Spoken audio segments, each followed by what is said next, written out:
As a patient with kidney disease, please ask your doctor to refer you to a kidney transplant specialist. You can also do that by looking up your local transplant center.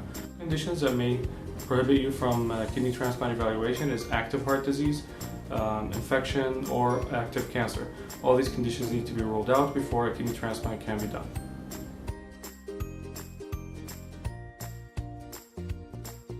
Living donors save lives, that's a simple fact of it. Usually living donors are 18 years or older. They also meet with the transplant team. They undergo a thorough evaluation to make sure it's safe for them to donate a kidney. The risks and benefits of donation will be explained to you and your family at that time.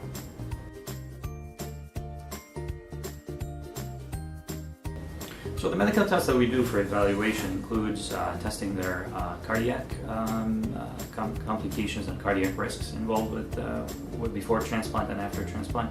And basically we are looking at their cardiac risk going through the surgery and their cardiac risk profile after the kidney transplant. We want to make sure that when they get a kidney transplant they actually benefit from it with less complications associated with that. The other tests that we do are blood tests in order to test for their immune system and in order to make sure that we match the kidney transplant with their immune system so they have less risk for rejection.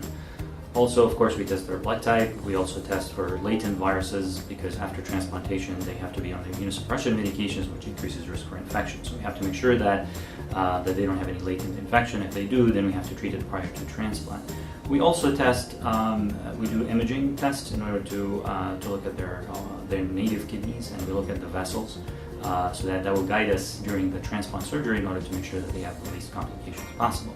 They will also have to meet with the rest of the team. So they meet with the nephrologist, they meet with the transplant surgeon, they meet with the cardiologist, the social worker, the nurses, the dietitian, and then the whole team meets again and discusses the cases in the transplant committee in order to list them for kidney transplant.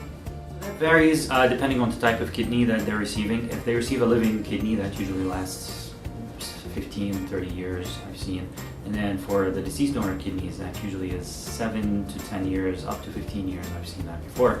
And especially the deceased donor kidneys, it depends on the quality of the donor. Some donors are older, some donors are younger, some donors have complications before, of course we're talking about deceased donors, so some donors have complications before death, including the cause of death and what happens after that.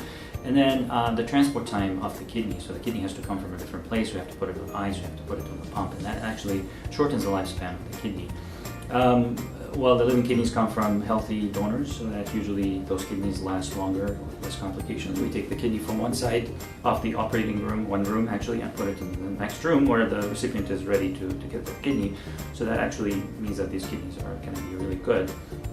The other variables are really the immune system of the recipient and how they do after transplantation. If they didn't have any surgical complications, they didn't have any rejections, the kidneys should last longer.